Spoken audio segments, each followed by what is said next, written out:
Hello दोस्तों, मैं हूँ उज्ज्वल और आज हम डिस्कस करने वाले डेरिवेटिव्स के बारे में।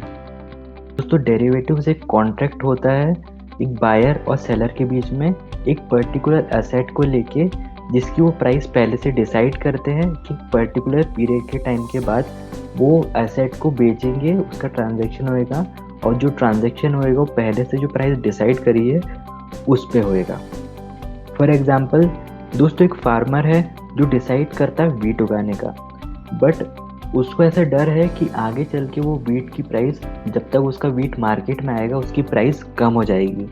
तो अभी के प्राइस के हिसाब से वो एक कॉन्ट्रैक्ट करता है एक ट्रेडर के बीच में, जो वीट का बिजनेस करता है, डिस्ट्रीब्यूट करता है, कि एक पर्टिकुलर प्राइस फॉर एग्जांपल 20 रुपये पे वो 3 महीने बाद जब उसका वीट उग जाएगा वो फार्मर उसको बेचेगा।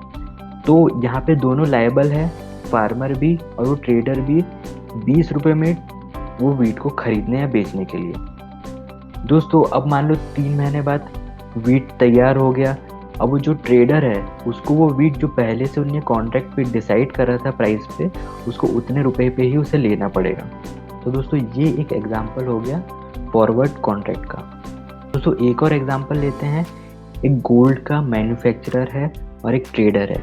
ट्रेडर सिर्फ मैन्युफैक्चरर से गोल्ड लेता है, खरीदता है और उसे वो डिस्ट्रीब्यूट करता है, बेचता है। तो दोस्तों, ये दोनों एक कॉन्ट्रैक्ट में आते हैं कि फ्यूचर में जो मैन्युफैक्चरर जो ज्वेलरी बना के देगा ट्रेडर को, एक पर्टिकुलर प्राइस पे ही देगा। तो दोस्तों, इससे होता ये है कि मैन्युफैक्चरर भी अपना एक पार्ट सेव कर लेता है कि उसको सिर्फ एक ही प्राइस पे वो ट्रेडर को बेचना है, और ट्रेडर भी सेफ हो जाता है गोल्ड की आगे की फ्लक्चुएशन से। तो दोस्तों, ये एक एग्जांपल हो गया फॉरवर्ड कॉन्ट्रैक्ट का। दोस्तों, अब हम आते हैं फ्यूचर कॉन्ट्रैक्ट पे। दोस्तों, फ्यूचर कॉन्ट्रैक्ट भी एग्जैक्टली फॉरवर्ड कॉन्ट्रैक्ट की कॉपी है, बट डिफरेंस ये है कि फ्यूचर कॉन्ट्रैक्ट में एक रेगुलेटर होता है। दोस्तों, फॉरवर्ड कॉन्ट्रैक्ट में एक रिस्क रहता है, रेगुलेटर ना होने की वजह से वहाँ पे कोई भी पार्टी अपना पार्ट फुलफिल करने से बच सकती है या मना कर सकती है। दोस्तों, स्टॉक मार्केट की टर्म में हम फ्यूचर कॉन्ट्रैक्ट को समझ लेते हैं। दोस्तों, फॉर एग्जांपल रिलायंस का स्टॉक अभी ट्रेड कर रहा है 2000 पे, और उसका जो डेरिवेटिव है फ्यूचर कॉन्ट्रैक्ट वो ट्रेड कर रहा है 2100 पे। तो दोस्तों, यहाँ पे जो एक्चुअल जो एसेट है वो है रिलायंस का जो स्टॉक है वो जो 2000 पे ट्रेड कर रहा है, और जो फ्यूचर कॉन्ट्रैक्ट पे चल रहा है 2100 पे, वो एक कॉन्ट्रैक्ट है, वो कोई एसेट नहीं है। दोस्तों, फॉर एग्जांपल आपको लगता है आज से 2 महीने के बाद रिलायंस का स्टॉक जो है 3000 टच करने वाला है, और आपको लगता है कि मेरे को उस टाइम पे ये एग्जीक्यूट करना है अपना कॉन्ट्रैक्ट। तो दोस्तों, आपको पता है, आपका एनालिसिस ऐसा कहता है कि 3 महीने बाद रिलायंस का स्टॉक 3000 टच करेगा, बट आप उसको खरीदना चाहते हैं रिलायंस के स्टॉक को, अभी का जो प्राइस चल रहा है 2000 पे। तो आप एक कॉन्ट्रैक्ट करोगे, फ्यूचर कॉन्ट्रैक्ट, जो आपको ये राइट प्रोवाइड करता है कि आज जिस प्राइस पे आपने फ्यूचर कॉन्ट्रैक्ट लिया है रिलायंस का, वो आप एग्जीक्यूट कर सकते हो 3 महीने बाद भी। तो दोस्तों, आज आपने एक रिलायंस का कॉन्ट्रैक्ट खरीद लिया है जो 2100 पे ट्रेड हो रहा है, और 3 महीने बाद उसकी वैल्यू हो जाती है 3000 रिलायंस के स्टॉक की। तो यहाँ पे आपके पास राइट है कि आप 2100 में ही, जो फ्यूचर में आपने वो रिलायंस का कॉन्ट्रैक्ट खरीदा था, 3 महीने बाद भी आप 2100 पे ही रिलायंस का स्टॉक जो एक्चुअल जो कैश है उस पर खरीद सकते हैं। तो दोस्तों, ये आपने कॉन्ट्रैक्ट पहले ही कर चुके थे कि आप 2100 पे ही रिलायंस के स्टॉक को खरीदोगे।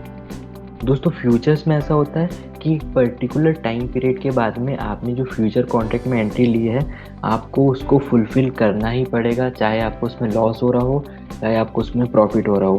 तो यहाँ पे मैं जो मैक्सिमम लिमिट बोल रहा हूँ, एक एक्सपायरी होती है, एक्सपायरी पर मंथ होती है, मतलब एक कॉन्ट्रैक्ट की एक लिमिट रहती है। ऐसा नहीं कि वो हमेशा के लिए आपके पास रहेगा, राइट। वो 1 महीने 2 महीने आप कौन से मंथ का कॉन्ट्रैक्ट खरीद रहे हैं उस टाइम पीरियड पे डिपेंड करता है, जिसको हम बोलते हैं एक्सपायरी। फॉर एग्जांपल, यहीं पे आपने रिलायंस का लिया था, वो आपने 3 महीने बाद का लिया था, मतलब 3 महीने का आपके पास टाइम था वो कॉन्ट्रैक्ट को फुलफिल करने का। तो आपको यहाँ पे 3 महीने का टाइम था, वो कॉन्ट्रैक्ट को आप सेल कर सकते थे, बट आपने 3 महीने के बाद भी उसको सेल नहीं करा, तो आपको जो कॉन्ट्रैक्ट के हिसाब से आपको अपना पार्ट फुलफिल करना पड़ेगा। आपको रिलायंस का स्टॉक उस टाइम पे 2100 पे बाय करना ही पड़ेगा, चाहे उस टाइम पे वो स्टॉक भले ही 1800 पे चल रहा हो। दोस्तों अब आता है ऑप्शंस। दोस्तों ऑप्शंस में हमको ये राइट होता है कि हम आगे चल के वो स्टॉक या इंडेक्स को खरीदे या बेचे एक पर्टिकुलर प्राइस पे, बट हमारे ऊपर लाइबिलिटी नहीं होती है कि हमें उसे खरीदना ही है या बेचना ही है पर्टिकुलर टाइम पीरियड के बाद में, जैसे कि फ्यूचर कॉन्ट्रैक्ट में होता है। दोस्तों आज मैंने आपको बेसिक बताया डेरिवेटिव्स का। दोस्तों डेरिवेटिव की वैल्यू डिसाइड होती है उसकी जो एक एसेट रहती है, जैसे हमने रिलायंस का स्टॉक की बात कर रहे थे और रिलायंस के फ्यूचर कॉन्ट्रैक्ट की बात कर रहे थे। यहाँ पे रिलायंस के फ्यूचर के कॉन्ट्रैक्ट की वैल्यू डिसाइड होगी जो रिलायंस का एक्चुअल स्टॉक कैसे क्या मार्केट में ट्रेड कर रहा है उसके अकॉर्डिंग। दोस्तों जैसे एक ट्रेन का इंजन अपने पीछे की सारी बोगीज को लेके चलता है, ट्रेन की बोगीज की स्पीड और डायरेक्शन डिसाइड होती है ट्रेन के इंजन से, वैसे ही दोस्तों जो फ्यूचर कॉन्ट्रैक्ट हो गया या ऑप्शंस हो गया या कोई भी डेरिवेटिव्स हो गया, उनकी वैल्यू और डायरेक्शन डिसाइड होती है जो उनकी बेसिक या मेन जो एसेट रहती है उससे। तो दोस्तों आज के लिए इतना ही। आगे चल के हम और डेरिवेटिव्स को डीप में समझेंगे। आज सिर्फ बेसिक हमने बात करी थी। तो आपको अगर ये वीडियो इन्फॉर्मेटिव लगा तो लाइक करें, सब्सक्राइब करें, शेयर करें। Thank you.